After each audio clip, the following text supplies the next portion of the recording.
सो है दिस विशाल गुप्ता और आज की इस वीडियो में हम सिटीजनशिप के बारे में पढ़ने वाले हैं। नागरिकता किस तरीके से आपको दिया जाता है, इसमें हम 5 विधियां देखने वाले हैं। कैसे कैसे आपको नागरिकता मिलता है तथा इसके अलावा कैसे नागरिकता छीनी जा सकती है। आपने सुना होगा कि किसी व्यक्ति से नागरिकता छीन ले। नागरिकता छीनने का मतलब ये नहीं होता कि उसे देश से निकाल दिया जाएगा, उसे देश में रहने का सारा छूट दिया जाएगा। बस कुछ ऐसे छूट होते हैं जो ऐसे उसको अधिकार होते हैं जो उसे नहीं दिया जाएगा, जैसे वोट देने का अधिकार, चुनाव लड़ने का अधिकार, गवर्नमेंट जॉब करने का अधिकार। ठीक है, तो आप कहने का मतलब ये है कि अगर नागरिकता किसी से छीन लिया गया तो इसका ये मतलब नहीं होता कि उसे देश से निकाल दिया जाएगा या उसे मार दिया जाएगा। उसे देश में रहने दिया जाएगा, हमारे टाइप का ही वो रहेगा। बस जो अधिकार अभी मैंने आपको बताया वो उसे बस नहीं दिया जाएगा। तो चलिए देखते हैं नागरिकता के लिए हम यहाँ पे देख लेते हैं। जैसे अगर हम नागरिकता की बात करें, और इससे पहले हमने ऑलरेडी पार्ट 1 पढ़ लिया था। पार्ट 1 में मैंने आपको बताया था यूनियन के बारे में, union and it's territory, right, जिसमें से आर्टिकल 1 से लेकर 4 तक पढ़ा था। अब हम भाग 2 पढ़ने वाले हैं। भाग 2 में आप देख सकते हो सिटीजनशिप के बारे में हमें पढ़ना है, नागरिकता के बारे में पढ़ना है।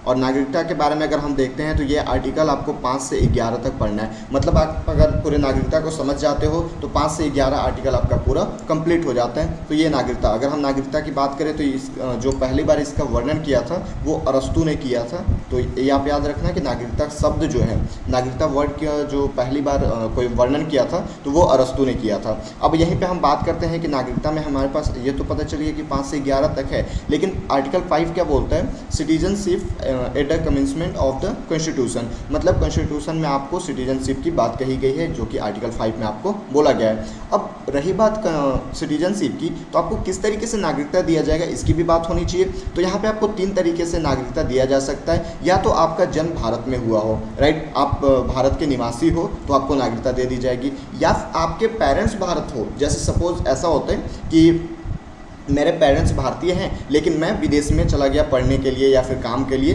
तो मेरे पेरेंट्स जब भारतीय हैं तो मुझे भी भारत का नागरिकता मान लिया जाएगा, मुझे भी नागरिकता दे दिया जाएगा। तो ये आप देख सकते हो, बर्थ अगर मेरा बर्थ यहाँ पे हुआ है या फिर पेरेंट्स का बर्थ इंडिया में हुआ है तब भी हो जाएगा।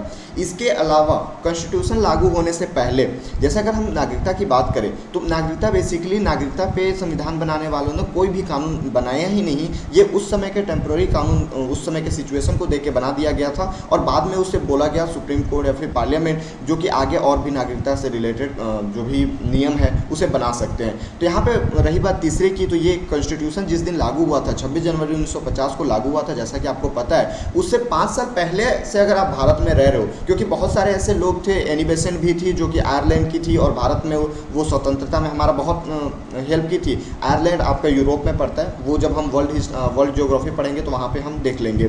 ठीक है, तो आयरलैंड से वो आई थी भारत में और यहाँ पे बहुत स्वतंत्रता में बहुत हेल्प किया था और उसे भारत की नागरिकता दे दी गई थी। तो ये आप देख सकते हो कि अगर आप 26 जनवरी 1950 से 5 साल पहले से भी अगर भारत में रहते हो तो आपको यहाँ की नागरिकता दे दी जाएगी। तो ये रहा आर्टिकल 5 के लिए। आर्टिकल 5 में आपको 3 तरीके से नागरिकता दी जाती है, यदि आपका जन्म भारत में हुआ हो, या आपके पेरेंट्स का जन्म भारत में हुआ हो, या फिर आप 1950 जिस दिन कॉन्स्टिट्यूशन लागू हुआ था उससे 5 साल पहले से भारत में रह रहे हो।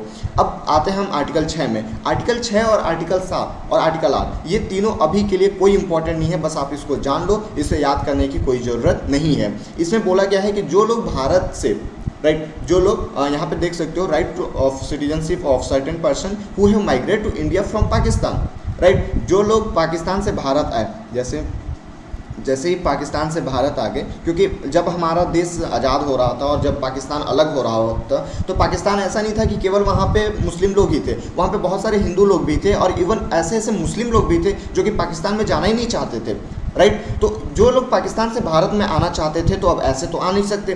तो यहीं पे जब हमारे पास एक परमिट रूल लागू हुआ 19 जुलाई 1948। इससे पहले अगर आप आ जाते हो तो डायरेक्ट आ जाओ, परमिशन लेने की ज़रूरत ही नहीं है। लेकिन इसके बाद अगर आप आते हो तो यहाँ पे भी आप आ सकते हो, इसमें कोई प्रॉब्लम नहीं है। बस यहाँ पे रजिस्ट्रेशन भरना पड़ेगा, परमिशन लेना पड़ेगा। 6 महीने आप पहले रजिस्ट्रेशन भरो, 6 महीने के बाद आपका नाम आएगा और आप इंडिया में आ जाओ। मतलब कोई ज़रूरी नहीं है कि आप मतलब आपको प्रॉब्लम नहीं होने वाला है, राइट। बस ये है कि परमिट लगने से पहले अगर आप आ जाते हो तो डायरेक्टली घुस जाओ, कोई चेक करने वाला है ही नहीं, डायरेक्ट आ जाओ। और अगर उसके बाद अगर परमिट नियम लागू होने के बाद आप आते हो तो उसमें आपको 6 महीने का वेट करना पड़ेगा। रही बात अब आर्टिकल 7 की, तो आर्टिकल 7 बोलता है कि जो लोग इंडिया से पाकिस्तान गए, राइट, इंडिया से कहाँ गए? इंडिया से पाकिस्तान गए। बहुत लोगों को जैसे हमारा अगर हम पाकिस्तान की बात करते हैं तो 1947 में ये अलग हुआ भारत से, लेकिन उससे 6 महीना 7 महीना 1 साल पहले से ही ये चीज़ लग गया था कि अब पाकिस्तान अलग हो पाएगा, अलग हो जाएगा, क्योंकि ऐसा सिचुएशन बन गया था, राइट। जिन्ना ने ऐसा पूरा भाषण देना और जिन्ना का जो भी था उस समय का माहौल जो था उसको देखते हुए लग गया था कि अब इंडिया से पाकिस्तान अलग हो जाएगा। तो बहुत लोग ये सोचे कि जब पाकिस्तान अलग हो ही रहे तो हम अभी चलते हैं, अभी शांत माहौल भी है तो हम अभी निकल लेते हैं यहाँ से। लेकिन जैसे ही पाकिस्तान वाले ने अपना सही रूप, अपना ओरिजिनल रूप दिखाना चालू किया तो लगा नहीं, अब हमें इंडिया लौट चला आना चाहिए। तो अब ये बताओ कि अगर हम इंडिया से पाकिस्तान गए, अब हमें पाकिस्तान से वापस इंडिया आना चाहिए, तो क्या हमें उसे नागरिकता नहीं देना चाहिए? दोस्तों आप ही बताओ, अगर सुबह का भूला हुआ अगर शाम को आए तो उसे हमें लौटाना नहीं चाहिए, अगर हमें उसे घर में नहीं आना देना चाहिए, बिल्कुल आने देना चाहिए, क्योंकि वो भूला हुआ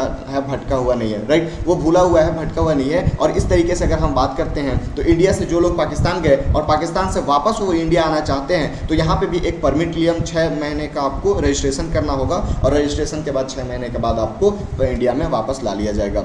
उसके बाद अगर हम आर्टिकल 8 की बात करते हैं तो यहाँ पे right of citizenship of certain person of Indian origin resident outside India, मतलब यहाँ पे ये बोला जा रहा है कि अगर आप इंडिया से बाहर भी रह रहे हो, राइट, अगर आप इंडिया से बाहर रह रहे हो, सपोज आप इंडिया में हो, ठीक है, आप इंडिया में हो, आपके पास इंडिया का सिटीजनशिप भी है, आपके पास नागरिकता भी है, लेकिन आपका जो बेटा है या फिर आपका जो बच्चे हैं, राइट, वो कहाँ चले गए? आपके बच्चे चले गए आपको फॉरेन में वो रहने लगे पढ़ाई के लिए, जो भी जॉब के लिए, जो भी। लेकिन आप इंडियन हो लेकिन ये फॉरेन में रह रहे हैं, तो इसे भी इंडिया की नागरिकता दे दिया जाएगा जब तक कि वो फॉरेन का नागरिकता नहीं लेता है। अभी हम आर्टिकल 9 में जस्ट आने वाले हैं कि अगर आप फॉरेन का नागरिकता लेते हो तो इंडिया का नागरिकता समाप्त हो जाएगा। लेकिन अभी यहाँ पे समझने वाली बात यह है कि आप अगर इंडिया के हो, आप अगर इंडिया का सिटीजन हो, आपके पास अगर इंडिया का सिटीजनशिप है और आपका बच्चा अगर विदेशों में रह रहा है, बहुत सारा ऐसा हुआ था कि जब हमारा देश में मतलब देश की आज़ादी का समय था तो बहुत लोग विदेशों में भी लड़ने गए थे, राइट। तो जब विदेशों में लड़ने गए थे तो वो तो भारत के थे, लेकिन वहाँ पे उनके बच्चे भी हो सकते हैं, क्योंकि लड़ाई एक दिन नहीं चला था, बहुत लंबा लड़ाई टिका था। और वहाँ पे अगर उनके बच्चे होते हैं तो क्या हम उन्हें भारत की नागरिकता नहीं देंगे? तो जी हाँ, उन्हें भी हमें भारत की नागरिकता देनी पड़ेगी। और इसलिए यहाँ पे आपके बच्चे भी अगर हैं तो ये आप यहाँ पे उनको नागरिकता दे दी जाएगी, क्योंकि अगर हम आर्टिकल 5 की बात करते हैं तो बर्थ तो हमारा उनका नहीं हुआ है भारत में, लेकिन उनके पेरेंट्स का तो बर्थ यहाँ पे हुआ है। तो आर्टिकल 5 यूज़ करके हम यहाँ पे आर्टिकल 8 में इसको नागरिकता दे देंगे, भारत का नागरिक हो जाएगा। अब रही बात आर्टिकल 9 की, तो यहाँ पे बोला गया है कि person voluntarily acquiring citizenship of foreign state not to be citizen, मतलब ये है कि अगर कोई इंडियन है और वो फॉरेन का सिटीजनशिप अगर लेता है, अगर वो फॉरेन की सिटीजनशिप को एक्वायर्ड करता है तो उसे यहाँ से नागरिकता समाप्त कर दी जाएगी। मतलब ये बोला गया है कि आप दुनिया में केवल एक ही देश की नागरिकता रख सकते हो, ऐसा कभी नहीं हो सकता कि आपके पास इंडिया की भी नागरिकता है और आपके पास विदेश की भी नागरिकता है, राइट। तो ये आप कभी भी नहीं कर सकते हो। एक खरी नागरिकता हमारे भारत में लागू होती है। पहले जम्मू और कश्मीर में दो ऐसे हम सिटीजनशिप रखते थे, वो लेकिन ऐसा था कि आपके पास जम्मू और कश्मीर की भी सिटीजनशिप थी और इंडिया की भी सिटीजनशिप थी, राइट। लेकिन अब वो ख़त्म हो गया जब से 370 समाप्त हुआ है, तब से ये भी लागू खत्म हो गया है। अब इंडिया में एक खरी नागरिकता है। एक खरी नागरिकता कहने का मतलब ये नहीं है कि आपके पास एक देश की नागरिकता हो। एक खरी नागरिकता कहने का मतलब है कि बस आपके पास इंडिया का है, ये जो पहले जम्मू कश्मीर का था वो बस समाप्त हुआ है। तो ऐसे आप अगर हम आर्टिकल 9 की बात करते हैं बेसिकली, तो आर्टिकल 9 ये बोलता है कि अगर आप विदेश की नागरिकता लेते हो तो आपको भारत से वंचित कर दिया जाएगा, भारत की जो नागरिकता है उसे वंचित कर दिया जाएगा।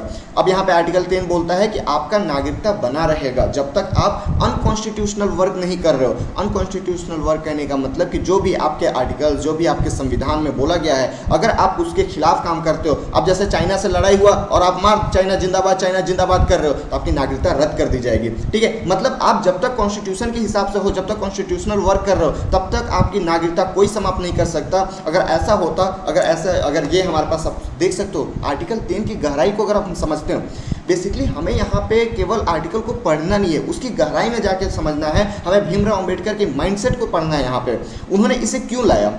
अब ये चीज़ हम सोचते हैं, अगर आर्टिकल 10 नहीं होता तो आप समझ सकते हो कि ये जो नेता मंत्री हैं वो अपने विपक्ष वाले को सबकी नागरिकता ही रद्द करा देते। अब ना भैया कोई आपके विपक्ष में है और ना वो जीतेगा।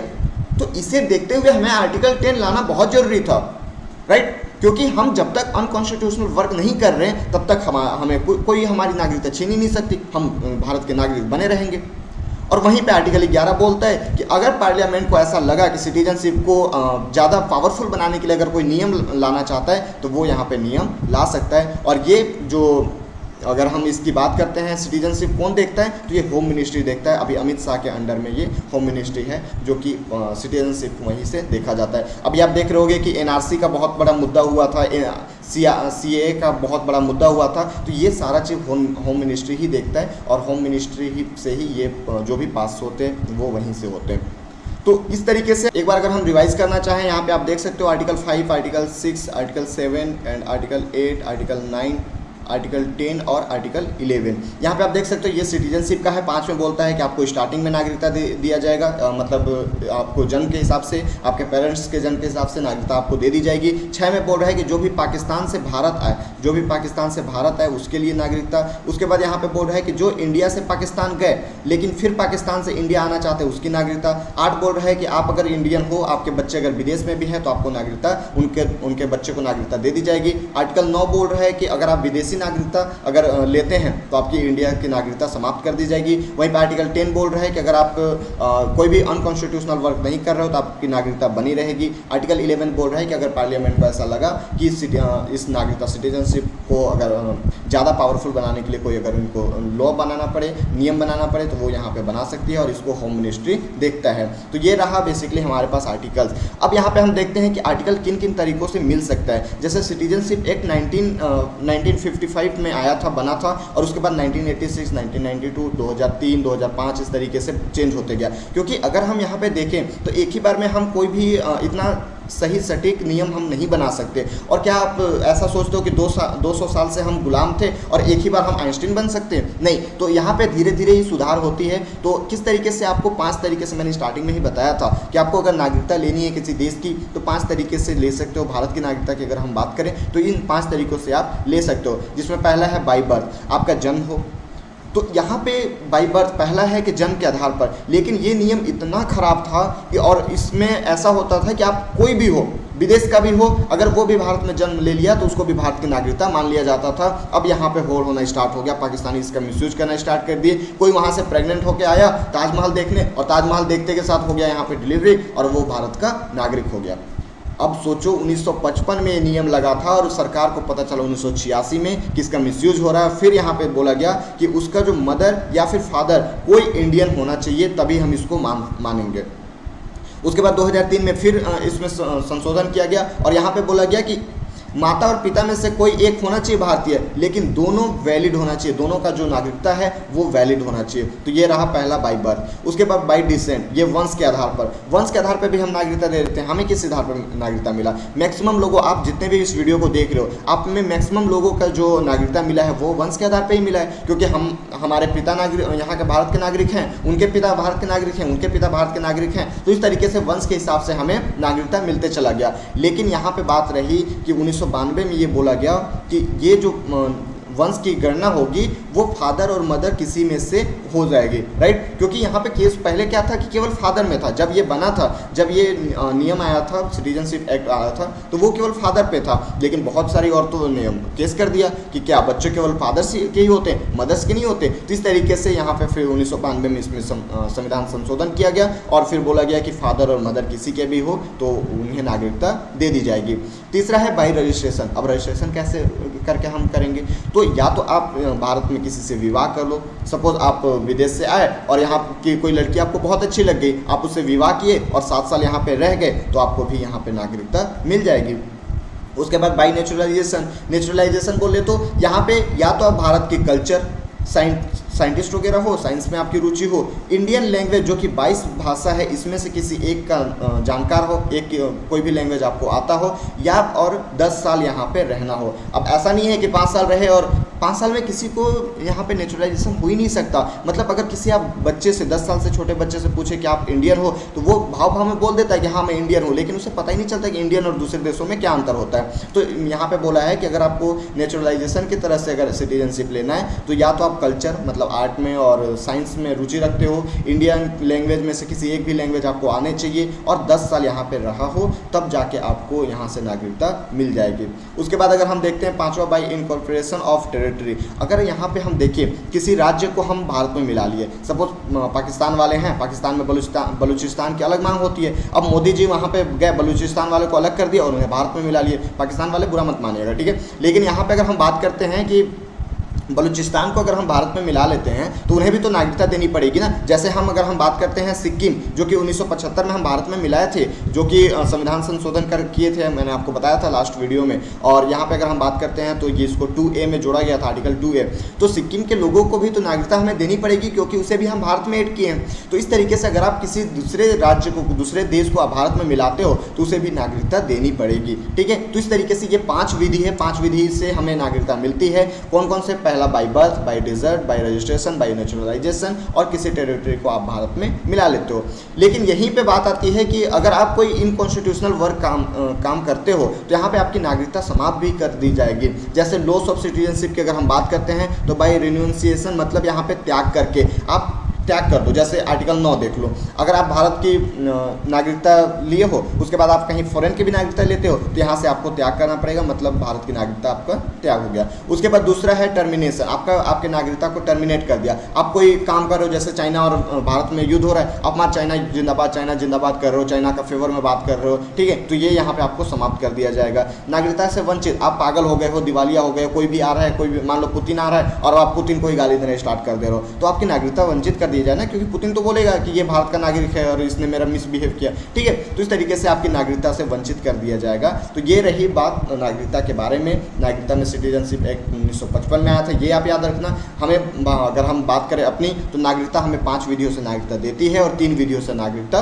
वापस ले लेती है। अब यहीं पर बात आती है कि अगर हम NRI कौन होते हैं, PIO क्या होते हैं, OCI क्या होते हैं, तो इसके बारे में भी हम देख लेते हैं। बेसिकली अगर हम NRI की बात करते हैं तो NRI वो लोग होते हैं जो 6 महीने से ज़्यादा भारत से बाहर रह रहे हो, उसे हम NRI बोल सकते हैं। क्या हम NRI हैं? नहीं, हम NRI नहीं हैं, क्योंकि हम अभी विदेश गए नहीं। और यहाँ पे क्या हम 2 दिन के लिए अगर हम विदेश जाते हैं तो क्या हम NRI हो जाएंगे? नहीं।